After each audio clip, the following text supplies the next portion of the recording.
Assalamualaikum warahmatullahi wabarakatuh. Perkenalkan, nama saya Amana Ramadhani, NIRAM 2019-020466. Pada saat ini saya semester 5 dan kelas 5 6. Pada kali ini saya akan menjelaskan mengenai waterfall model. Jadi, waterfall model itu adalah suatu proses perangkat lunak yang berurutan, dipandang sebagai terus mengalir ke bawah, melewati fase-fase perencanaan, permodelan, implementasi, dan pengujian. Pada saat ini saya memiliki judul Sistem Informasi Pengolahan Data Nilai Siswa berbasis web pada Sekolah Menengah Kejuruan SMK. Jadi saya membuat program menggunakan web. Dalam waterfall model yang pertama itu harus ada analisa kebutuhan sistem. Analisa kebutuhan sistem ini ada dua. Yang pertama kebutuhan data, terus yang kedua kebutuhan aplikasi. Oke, saya jelaskan kebutuhan data terlebih dahulu. Jadi kebutuhan data ini data apa saja yang digunakan dalam informasi pengolahan data nilai siswa berbasis web. Jadi data yang digunakan data murid, data wali murid atau orang tua, data guru, data pengajar, dan data hasil nilai UAS dan UTS.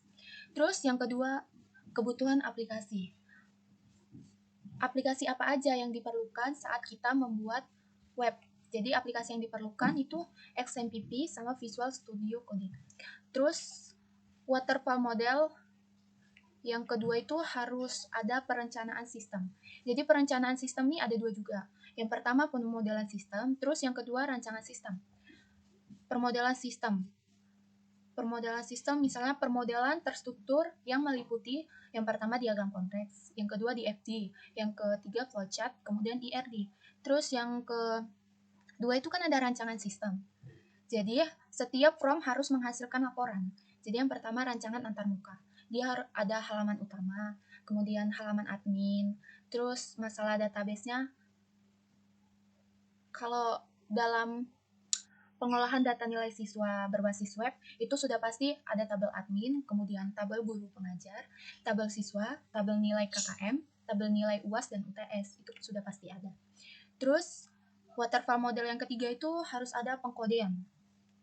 Jadi, dalam pembangunan sistem digunakan bahasa pemrograman web, seperti PHP, HTML, dan CSS.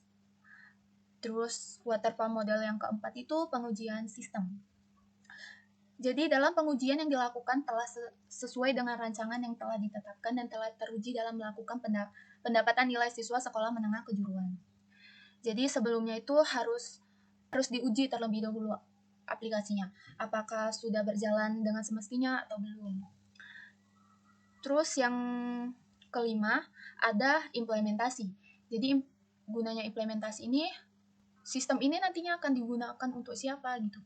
Jadi pastinya sistem ini itu akan digunakan oleh admin dan juga digunakan oleh guru-guru dalam penginputan nilai. Jadi itu gunanya kita membuat pengolahan data nilai siswa berbasis web pada sekolah menengah kejuruan SMK.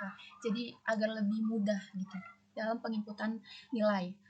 Terus yang keenam itu pemeliharaan.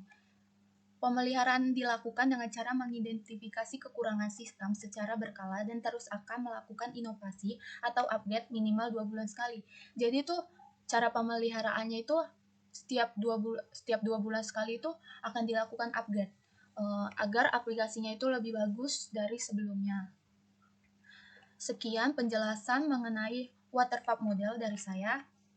Lebih dan kurang mohon maaf. Wassalamualaikum warahmatullahi wabarakatuh.